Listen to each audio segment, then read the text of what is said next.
Hi everyone, how are you?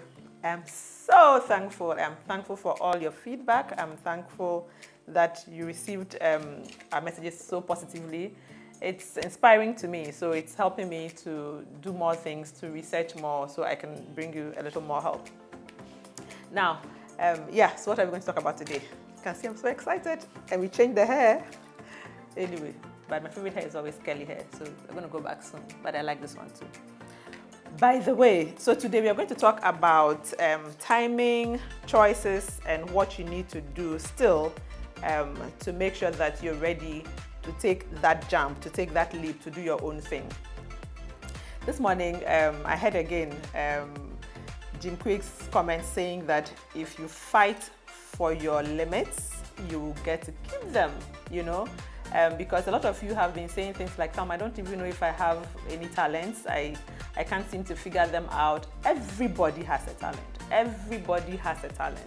If you do even at least 3 of the things I asked you to do in the second video, I am sure you'll be able to identify something that is uniquely you and you do without realizing that you do, or you annoy people with those things anyway. So go back and do some of those things. You'll see, you'll figure them out. And then those of us who do know our talents, and yet we are still in the situation where we are afraid of taking that step, fear is still holding us back. Sometimes we don't call them fear.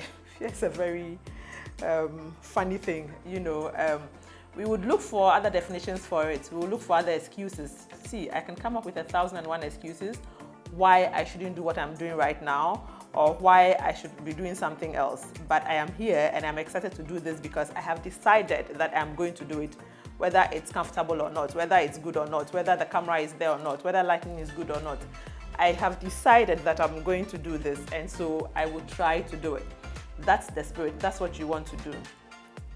The timing is very tricky. I know some of my colleague speakers, motivational speakers, will say things like, start now. The best time to start is starting now. And investors will say the best time to invest is as soon as yesterday, and all of that. That's true, but I also know you would ask me, I have bills to pay, there are kids, there are all of these other things. Life goes on. How do we handle all of that? That's when planning ahead comes in play. And like we all know, if you fail to plan, then you plan to fail. So you have to do some kind of planning. However, in terms of the time to start is now is true. However, the magnitude of the start is what you would have to look at. So if you're in a job and you are seeking or thinking about, taking that leap to do your own thing, to live your dream, then one of the key things, or a couple of the key things we're going to discuss today, you should pay attention, because it's going to help you to achieve or to be able to step out and do what you want to do. Now, one of the main things that you need to know if you're in a job and you want to step out quickly is to be the best at your job. Not just your job, to be the best at your job and your boss's job and your subordinates' jobs and even your colleagues' jobs.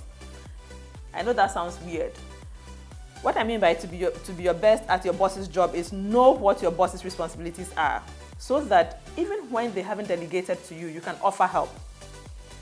Know your job exceptionally well, so that you're doing your job in a way that doesn't require too much help. I don't mean support, I mean help, as in you're doing something wrong and you have to change it. Let's take, for instance, if you were a PA, and every time your boss has to correct typos in your letters, then it's a problem. Your letters should at least be grammatically correct. There shouldn't be typos. There shouldn't be indentation errors. There shouldn't be wrong underlines or bolds here and there. So you should be brilliant at what you do. The thing that your boss should want to change might be the content that he or she had given you and now probably wants to rethink. You must be brilliant at your job. You must be brilliant. You must even know your colleagues' jobs. Why is it important to know your colleagues' jobs? In terms of what you do, you should know where your colleague fits into yours, so that when it comes to strategizing, when it comes to working with your colleagues, you are clear and you're sure what you're asking. So people don't go running around in circles when you need something and you aren't clear in the direction to give them, and so it will waste the company's time. Your superiors won't think you're good if you keep doing that, or if things like that keep happening with you. So that's being brilliant at your job. The other thing that will get you, would benefit you if you are excellent or brilliant at your job is that you get promotions faster. Who doesn't want to get promotions faster so they can save ahead? You can save much more quickly for what you want to do, because the baseline is if what you want to do requires some kind of investment, then absolutely you will need money. I know everybody says you can start without money and all of that. It takes network, it takes money, it takes friends, it takes families, it takes communities and all of that. But for you to step out confidently, you should be able to at least pay yourself, if you're not making any money, for at least the first 24 months or 3 years. If you can't do that, then it will be a bit difficult. That's when the demotivation sets in, and you probably will change your mind at some point and, slide back into your comfort zone. And we don't want that.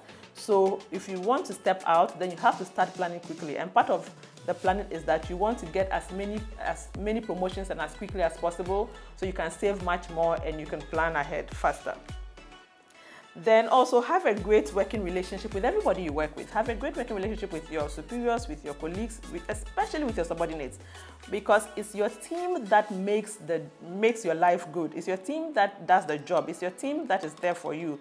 Without your team, you really can't achieve much. So if you do not genuinely care for your team, you might have issues, because you can be working as hard as you want, but if the entire team is not, pushing their weight alongside you, it won't work. And so you need to make sure that your team is right there with you. They are your ride or die. You give your life for them, and hopefully they would give their life for you, not in the literal sense though. Then you should be intentional in everything you do. For me, even before I learned about intentionality in leadership, I have always been intentional in my choices. I've been intentional in picking my friends. Since I was younger, my childhood friends, the 3 main friends I had as a child, there were reasons for all 3 of them being in my life. One was very, very religious, and so she always guides me back to church and make sure that, I can be a lazy bone having to go to church every Sunday. So she makes sure that I'm always there, and she would ask me questions, and she'll call and we'll pray and all of that. The other one has fun with me, and she's gorgeous, so she tends to, attract the nicest people around, and so we go to the most luxurious places where we really couldn't have afforded that. And I tagged along. I may be that friend, the ugly friend, but hey, it was fun. Then the other one was because for some reason we were similar in how we grew up, even the neighborhood we grew up in and all of that. And she was sort of a shoulder to lean on, and she understood me no matter what the situation was. So even then, I was quite intentional in the people I surrounded myself with. And as of today, there are still people that I enjoy their company to bits. I don't know if they do enjoy mine, but I would enjoy their company any day of the week. So you should be intentional in everything you do, especially if you want to venture out. You should be intentional in your spending. You can't just go to the normal lunch place everybody goes to if you want to save more. You can't afford to go to buy certain things. You can't afford to be in the middle of certain conversations that will land you into trouble and sort of say someone will want to say they're reporting you to your superior, and then you get fired in the middle of your plans and things, fall apart.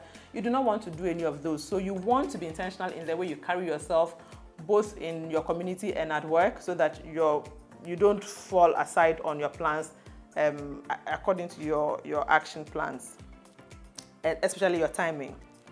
Then you have to learn to ask, and you have to learn to say no.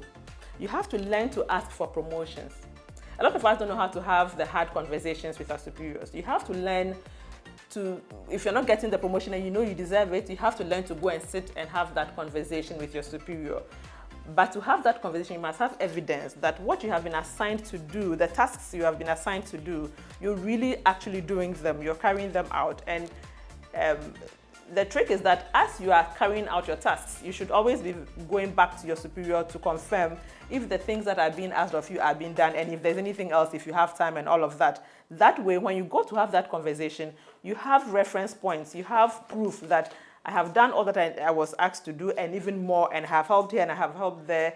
And so I want to know, why does it seem like I'm on this level for this whole time, and so forth and so on.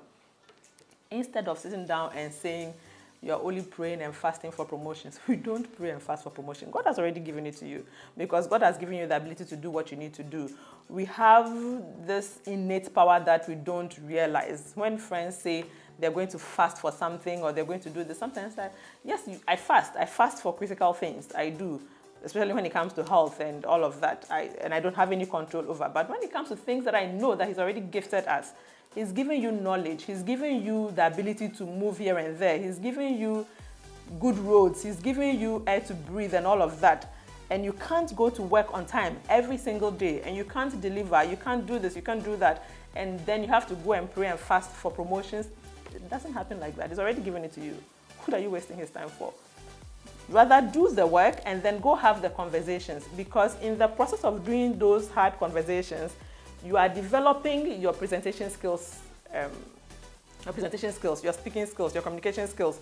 Because when you become an entrepreneur, one of the key things is being able to communicate your ideas coherently to your audience. And if you start from having those hard, difficult conversations with somebody who is your superior, it makes it easier for you to stand in front of a client and pitch an idea that you want them to buy into. Then you have to also learn about how the entire organization is run. That's the secret to if you're an entrepreneur within an institution. You have to learn about HR. You have to learn about the hiring process, the firing process, performance management, payroll, and all of that. You have to be curious, have friends in all these departments, especially the core departments that hold the business together. You have to learn a bit about finance, and hopefully you're a leader in the area that you're in. You have to learn about a little bit of budgeting, a little bit of forecasting, so that, in your own business, you can do some of these basic accounting requirements. Know about the taxation process in the country and all of that. And then, I told you, these days I'm doing a lot of research, so I have written a few things. Above all, treat every role or responsibility that you have been given in your job as if the company was yours. That's the beginning of a true entrepreneur. If right now, where you are, you're not acting like an entrepreneur, you're not taking accountability, you're not taking responsibility for things that are happening, either good or bad, then you might want to question yourself as to if you can lead yourself in building your own business. Because true entrepreneurs exhibit these skills even no matter where they are. So you have to begin to take responsibility. Even where you didn't do it, you want to show that I can take responsibility and I can guide the team, or I can guide my colleagues to do it better.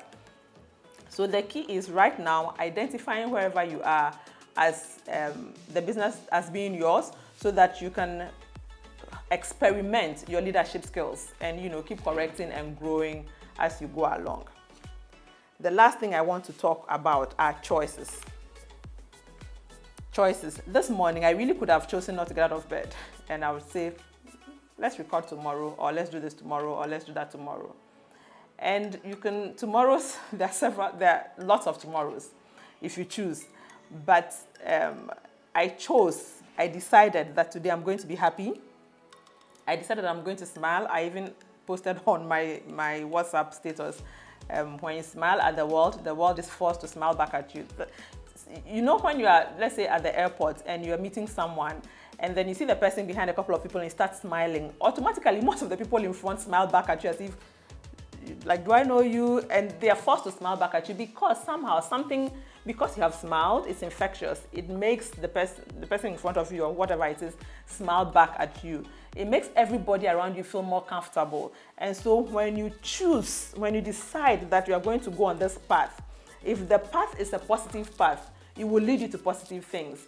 If the path is a negative path, like maybe, what's a negative path? For instance, I got up this morning and maybe I'm feeling slightly woozy. I'm like, I'm a bit tired. Should I just go back to sleep, or should I do this? And I went back to sleep. I won't achieve this task today, and then I'll push it to tomorrow. Then procrastination begins to set in. And then there'll be another excuse tomorrow, and another excuse tomorrow, and another excuse tomorrow. Whatever you need to do, whatever choice you make right now in the moment would contribute to the results you have tomorrow. So the choice is all yours. God gave us free will and choice because He made us in His image and likeness. We are co-creators. We can create. Everything you see in your mind, you can bring to being. We'll talk about that later. you can bring to being. So think and do only what you want happening in your life. I hope today has been awesome. I loved the conversation. I hope you enjoyed it a bit. Next week, we will talk more about how to unearth these talents and how to turn them into money. I've enjoyed talking to you. I hope you enjoyed listening to me. You take care. I'll get back to you. This is Naa Teiko. I hope we are all becoming more together. See you next week.